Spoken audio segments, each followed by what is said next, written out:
Hello guys, कैसे हैं। Soundarya IAS में आपका स्वागत है। दोस्तों, आज के लेक्चर में हम लोग माउंटेन या पर्वत के बारे में अध्ययन करने चल रहे हैं। अब माउंटेन या पर्वत से रिलेटेड जो हमारे एग्जाम में क्वेश्चन बनते हैं, हमने आप लोगों को प्रीवियस लेक्चर में दोस्तों हमने ये डिफाइन किया है कि जो ये वाला पोर्शन होता है इसको हम चोटी कहते हैं। अगर समुद्र लेवल से 1000 मीटर या ऊपर चोटी बना होता, ये आकार बना होता है, उसी को हम पर्वत कहते हैं। आज उसी कड़ी को दोस्तों हम आगे की ओर चलेंगे कि इन पर्वतों का निर्माण कैसे होता है। जनरली जो पर्वतों का निर्माण होता है दोस्तों, ये 3 तरह से होता है। कितने तरह से? 3 तरह से। पर्वत कितने तरह के बनते हैं दोस्तों? 3 तरह से पर्वतों का निर्माण होता है। हम 1 बाय 1 सभी के बारे में देखेंगे। जैसे पहला जो माउंटेन है दोस्तों, इसी को हम कहेंगे फोल्ड माउंटेन या वलित पर्वत। कौन सा माउंटेन दोस्तों? Fold mountain.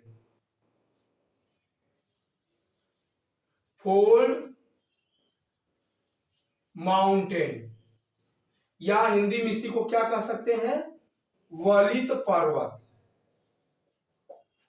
दूसरा जो माउंटेन का कैटेगरी है दोस्तों, हम उसको कहते हैं अवरोधी पर्वत या ब्लॉक माउंटेन।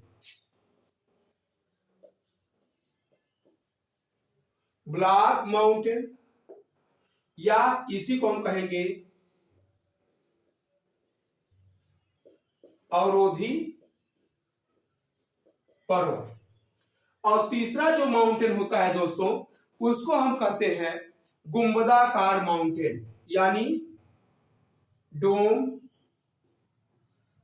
माउंटेन, गुंबदाकार पर्वत।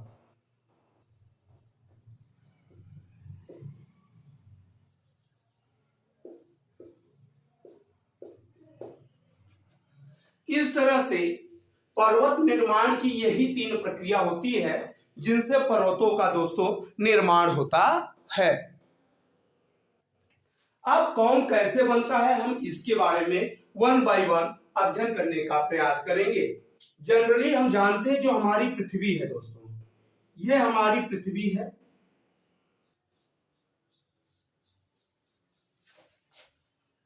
हमारी पृथ्वी चट्टानों पर बना है। किस पे बना है दोस्तों? हमारी जो पृथ्वी है यानी पृथ्वी का भाग चट्टानों पर निर्भर है।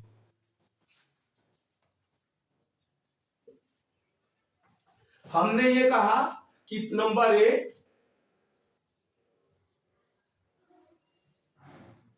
पृथ्वी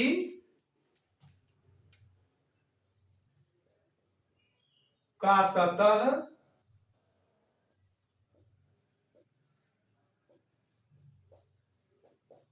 चट्टानों से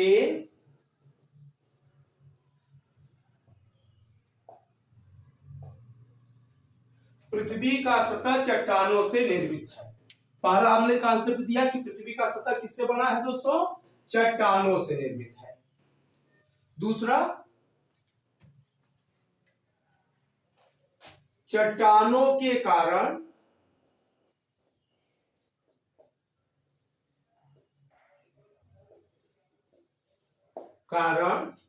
कौन बनते हैं? पर्वत बनते हैं। एक सिंपल सा लैंग्वेज हमने बता दिया कि पृथ्वी का जो सतह है दोस्तों वो चट्टानों से निर्मित है और चट्टानों में होने वाली क्रिया, चट्टानों में होने वाली प्रक्रिया के द्वारा ही सभी प्रकार के माउंटेन या पर्वत का निर्माण होता है। और ये जनरली 3 प्रकार के होते हैं दोस्तों। चट्टानों से पर्वत का निर्माण कितनी तरह से होता है? 3 प्रकार से होता है। जैसे वलित पर्वत, अवरोधी पर्वत और गुंबदाकार पर्वत। अब गुंबदाकार पर्वत तो दोस्तों तुरंत 1 मिनट में सबके समझ में आ जाएगा। कैसे गुंबदाकार पर्वत कैसे समझ में आ जाएगा दोस्तों? यह पृथ्वी के सतह के नीचे ये क्या है? मैग्मा है। ठीक है दोस्तों, ये मैग्मा है। और ये मैग्मा अगर ये चट्टानों के बीच में सुई के नोक के बराबर ऐसे से मैग्मा फैला है, सुई के नोक के बराबर भी छिद्र होगा, तो क्या निकलेगा यहां से? ज्वालामुखी।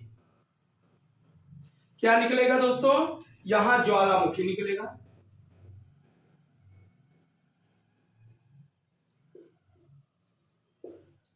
और ज्वालामुखी से जिस पर्वत का निर्माण होगा उसी का नाम है डोम माउंटेन। यानी ज्वालामुखी से इस प्रकार के पर्वत बनते हैं दोस्तों। एक कॉन्सेप्ट तो यहां पूरी तरह से आपका क्लियर हो गया होगा कि ज्वालामुखी से किस तरह से माउंटेन का निर्माण होते हैं। दूसरा कॉन्सेप्ट दोस्तों यहां पे आते हैं हम लोग। ये जो चट्टाने हैं, चूंकि पृथ्वी का ऊपरी सिरा चट्टानों से बना है, किसी कारणवश यहां पे भौगोलिक, इसको हम कह सकते हैं भूगर्भिक। क्या कह सकते हैं दोस्तों? भूगर्भिक। भू माने पृथ्वी, गर्भिक घटना। जब भूगर्भिक घटना होती है, इस घटना के कारण ये जो चट्टाने हैं ऐसे ऐसे होने लगती है। फिर ये ऐसे ऐसे हो जाएगी, ऐसे ऐसे हो जाएगा, ये ऐसे ऐसे हो जाएगी, धीरे धीरे उठने लगेगी। तो इस तरह से ये चट्टानों का आकार कुछ ऐसा बनने लगेगा। यानी जो चट्टाने, यानी कहने का मतलब कुछ ऐसा निर्माण होगा दोस्तों यहां पर कि जो चट्टाने मान लेते हैं, यहां पे चट्टाने ये हैं, ऐसे चट्टाने हैं, ठीक है, इधर ऐसे है, ये चट्टाने समय के अनुसार ऐसे होने लगेंगी, ये इधर ऐसे उठने लगेगी। तो इस तरह से धीरे धीरे इस तरह से ये माउंटेन का निर्माण हो जाएगा। और जैसे ही ऊंचाई पे चली गई तो यही माउंटेन बन जाएगी। और यही जो माउंटेन है विश्व में सर्वाधिक ऊंचे माउंटेन है। ये क्या है दोस्तों? विश्व में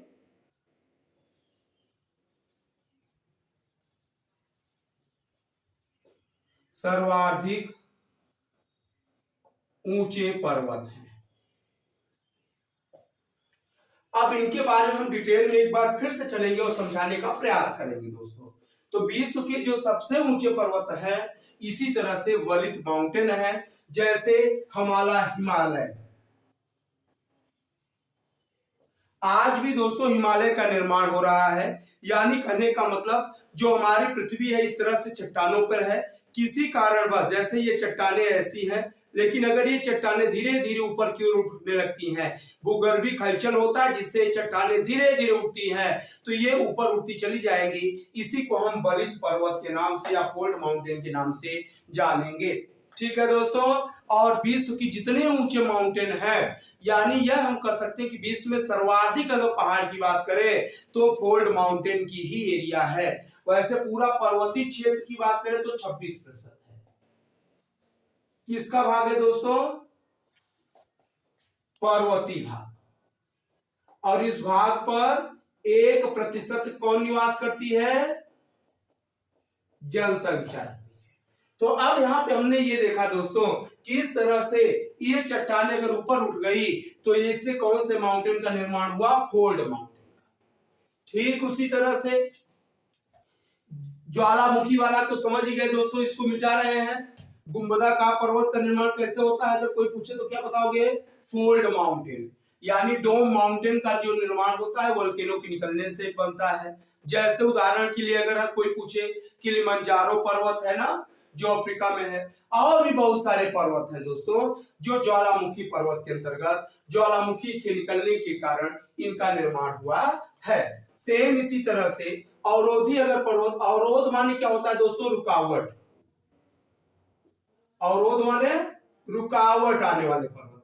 अगर ये चट्टाने जैसे ऐसे हैं, अगर सपोज करिए ये चट्टाने ऐसे हैं और इधर पे ये चट्टाने हैं, ठीक है दोस्तों, किसी कारणवश अगर ये चट्टानों का आकार कुछ ऐसा अगर बनने लगता है, फिर ऐसे धीरे धीरे ये चट्टाने धंसने लगती है, तो इस तरह से ये चट्टानों का आकार कुछ ऐसा बनने लगता है। मतलब ये चट्टानों का आकार ऐसे हो जाता है। एक मिनट दोस्तों फिर से समझाने का प्रयास। जिससे कि समझ में आपको अच्छे से आ जाए।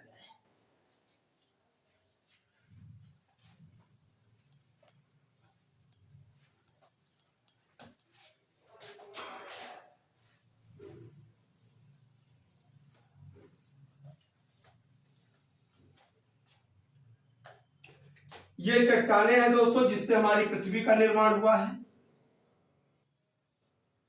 अगर ये चट्टाने धीरे धीरे ऐसे होने लगती हैं दोस्तों, ये ऐसे हो गई, तो इसका आकार कहीं ना कहीं कुछ इस शेप में हो जाता है।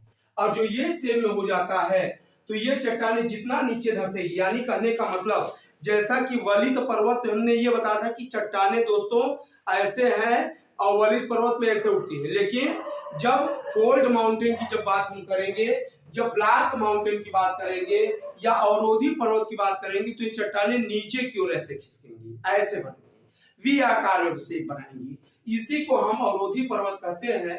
जैसे इसका एक उदाहरण है बहुत अच्छा, सियरा नेवादा पर्वत। कौन सा पर्वत? सियरा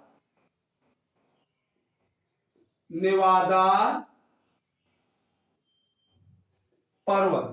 सियरा नेवादा पर्वत इसका एक अच्छा खासा उदाहरण है दोस्तों।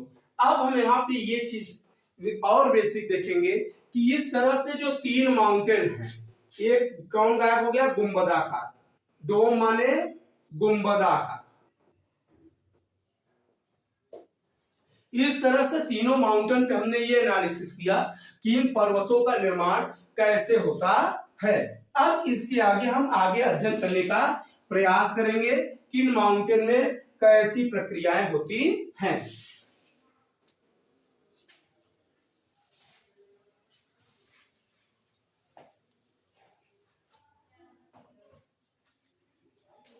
दोस्तों हम जानते हैं कि ये दुनिया में चाहे जो भी चीज है, अगर किसी चीज का जन्म होता है तो उसकी मृत्यु उसी दिन निश्चित होती है। यानी जिसका भी जन्म है उसकी मृत्यु अवश्यंभावी होता है दोस्तों, कोई यजर अमर नहीं है यहाँ पर। तो इस तरह से इन अगर पर्वतों का निर्माण हो रहा है तो इन पर्वतों की मृत्यु भी निश्चित है। ये पर्वतें, ये सभी पर्वतें एक निश्चित समय के बाद ये टूटने लगेंगे और ये किसका निर्माण करेंगे? अपभ्रंश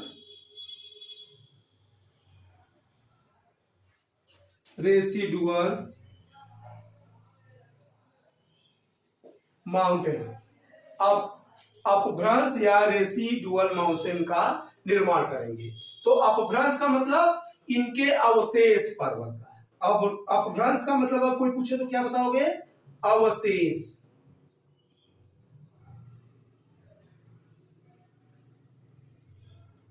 यानी अवशेष पर्वत ये कैसे होंगे? पुराने पर्वत है। ठीक है। अब इसमें क्या होता है? इस तरह से माउंटेन कितने हो गए? 1 टाइप, 2 टाइप, 3 टाइप और चौथा माउंटेन कौन बन गया? अपभ्रंश पर्वत। अब हमने यहाँ पे ये चीज देखा दोस्तों कि पर्वतों का निर्माण कैसे होता है, इसको हमने एक्सप्लेन किया। अब आगे हम ये देखने का प्रयास करेंगे कि पर्वत और इसमें कौन कौन से पर्वत आते हैं और हमारे एग्जाम में कैसे क्वेश्चन पूछे जाते हैं। परीक्षा के पॉइंट ऑफ व्यू से अगर बात करें दोस्तों तो हमारे एग्जाम में सबसे ज्यादा क्वेश्चन फोल्ड माउंटेन से रिलेटेड आता है। कहां से आता है? फोल्ड माउंटेन से सबसे ज्यादा क्वेश्चन पूछा जाता है। यानी वलित पर्वत पे हमें सबसे ज्यादा फोकस करने की जरूरत है। वलित पर्वत क्या है? इसको शार्ट में याद करने के लिए वलित पर्वत कौन से हैं दोस्तों? वलित पर्वत जैसे हमारा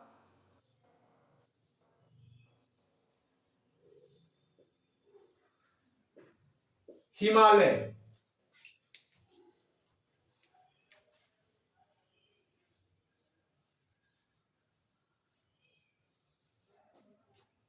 यूराल, एंडीज,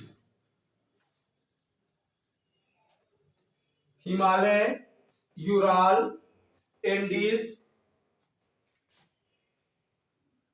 आल्प्स और चौथे नंबर पे जो पर्वत है इसी को हम कहते हैं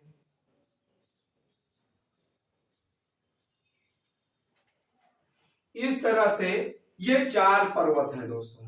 कौन कौन? Himalaya, Ural, Andes, Alps, Rocky. अब हिमालय की अगर बात करें दोस्तों, सबसे बड़ी की बात करें तो एंडीज पर्वतमाला है। कौन सी? एंडीज। एंडीज पर्वतमाला है, एंडीज है, हिमालय है, आल्प्स है, रॉकी है। ये प्रमुख पर्वतमालाएं हैं जहां से हमारे क्वेश्चन आते हैं। अब हिमालय की अगर बात करें दोस्तों, तो हिमालय की अगर लंबाई बात करें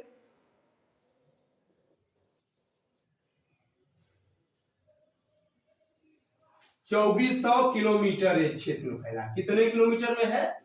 हिमालय की लंबाई 2400 किलोमीटर है। इसका अगर भाग करें तो भारत, या सीधा सीधा हम कह सकते हैं मध्य एशिया।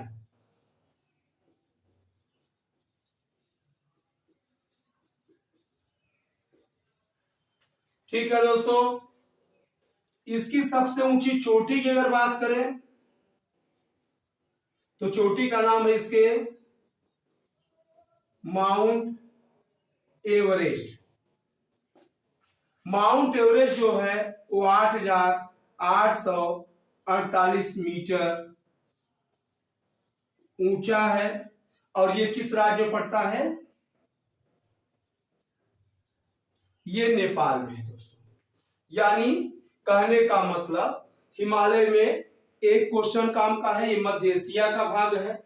यानी भारत, चीन, नेपाल,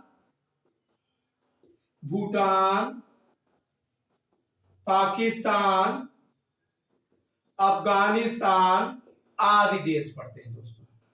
ठीक। अब माउंटेन एवरेस्ट में पहली खासियत है इसकी लंबाई 2400 किलोमीटर है। दूसरी खासियत है ये मध्य एशिया वाले सेक्टर में है और इसकी सबसे ऊंची चोटी 8,848 मीटर है, जिसे माउंट एवरेस्ट कहते हैं। और ये किस राज्य देश में पड़ती है? ये नेपाल में पड़ती है। अब यहां की एक चीज और है, ये विश्व की सबसे ऊंची चोटी है। इसकी अगली खासियत क्या है दोस्तों? विश्व की सबसे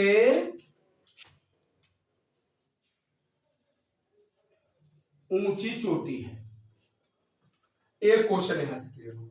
दूसरी अगर बात करें यह विश्व की सबसे ऊंची चोटी और इसकी क्या खासियत है, तो पूरे विश्व की अगर हम बात करें तो विश्व की 10 सबसे ऊंची चोटी इसी का भाग है।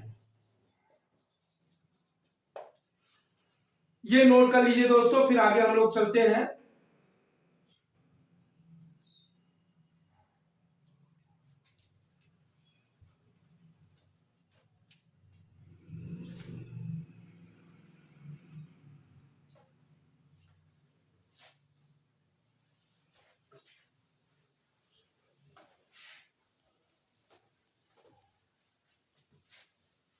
तो अगर कोई पूछे दोस्तों कि विश्व की सबसे ऊंची चोटी, तो आपको बताना है हिमालय की।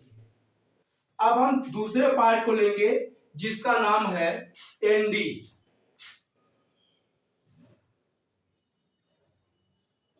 एंडीज कहां है दोस्तों? ये दक्षिणी अमेरिका में है। दक्षिण अमेरिका में एंडीज है। और दक्षिण अमेरिका में कहां पर है? तो आप कह सकते हैं कि दक्षिण अमेरिका में का जो ये एंडीज पर्वतमाला जहां से अमेजन रिवर्स आती है, यानी पूरा किनारा ये दक्षिण अमेरिका का कोई हिस्सा है, ऐसे करके फैला है ऐसे। तो ये वाला एरिया है एंडीज का। एंडीज जो पर्वत है ये 7200 किलोमीटर लंबा है। एंडीज कितना लंबा है दोस्तों? 7200 किलोमीटर लंबा है, जो विश्व में सर्वाधिक लंबा है। विश्व में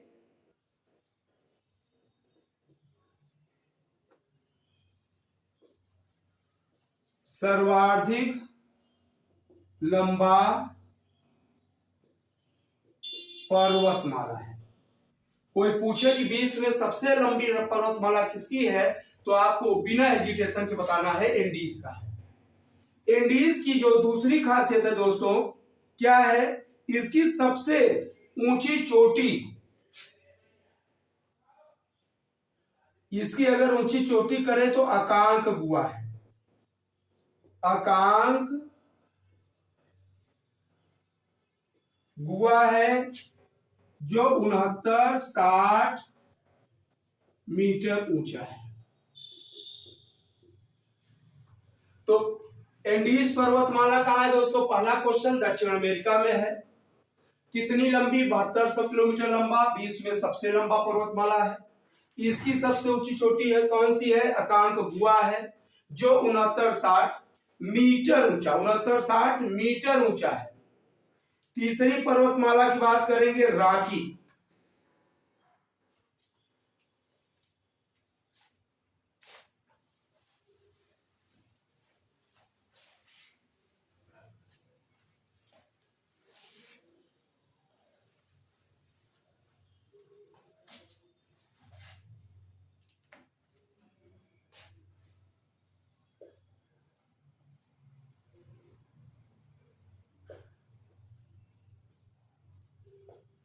राकी पर्वतमाला ये कहां है दोस्तों?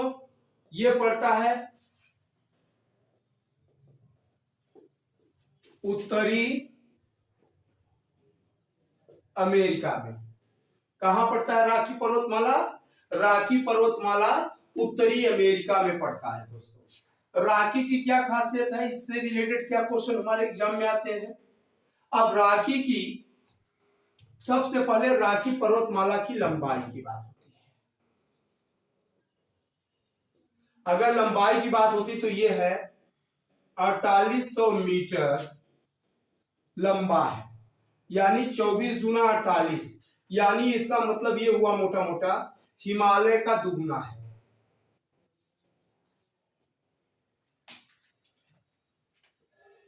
हिमालय का 2 गुना है। ठीक है, हिमालय का ये कितना है दोस्तों? हिमालय का 2 गुना है। इसकी हाईएस्ट चोटी की बात करें अगर, इसकी सबसे ऊंची चोटी है माउंट एल्बर्ट, जो 4400 मीटर ऊंचा है। इसकी सबसे ऊंची चोटी कौन सी है? माउंट एल्बर्ट है, जो 4400 मीटर ऊंची है। ये 3 पर्वतमाला से ही हमारे रिलेटेड क्वेश्चन बनते हैं। अब चूंकि सबसे लंबा अगर बात करें तो एंडीज हुआ, एंडीज के बाद राकी हुआ, राकी के बाद हिमालय हुआ। ऊंचाई में अगर बात करें तो ऊंचाई की लिहाज से हिमालय सबसे ऊंचा है, हिमालय के बाद कौन सा है? एंडीज है, और एंडीज के बाद तब राकी का नंबर आता है। अब इसी तरह जो चौथा भाग है यूराल माउंटेन है। कौन सा दोस्तों? यूराल। यूराल और आल्प से बहुत ज्यादा क्वेश्चन एग्जाम में नहीं आते, सिर्फ 2 ही काम की क्वेश्चन है दोस्तों। क्या? नंबर जो यूराल पर्वतमाला है ये यूरेशिया में है। यूरेशिया का मतलब होता है एशिया और Europe, Asia plus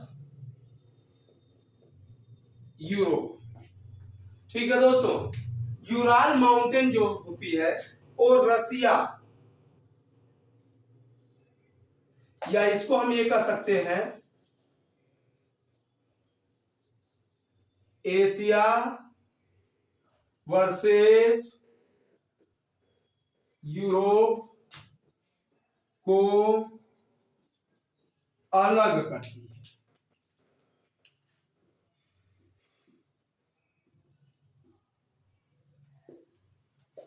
Asia Europe को कौन अलग करती है? यूराल पर्वत। तो ये माउंटेन बेसिकली रूस में है, रूस के बीच से जाती है। इसी तरह आल्प्स माउंटेन है। आल्प्स माउंटेन कहां है दोस्तों? ये यूरोप में पड़ता है।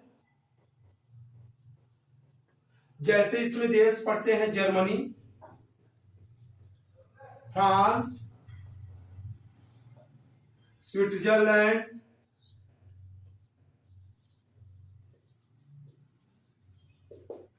फ्रांस, इटली, इन सब के बीच में यह फैला है। तो दोस्तों आज हम विश्व के परिदृश्य में ये देखने का प्रयास किए थे कि कौन सा माउंटेन कहां पर है और कौन से हमारे पॉइंट टू एग्जाम है। दोस्तों अब अगले लेक्चर में हम लोग भारत की जो माउंटेन है उसको समझाने का प्रयास करेंगे। दोस्तों अगर आपको हमारा वीडियो अच्छा लगे तो इसे लाइक करें, सब्सक्राइब करें, जिससे कि हम अगला वीडियो जब भी बनाएं तो आपको आसानी से मिलता रहे। थैंक यू दोस्तों।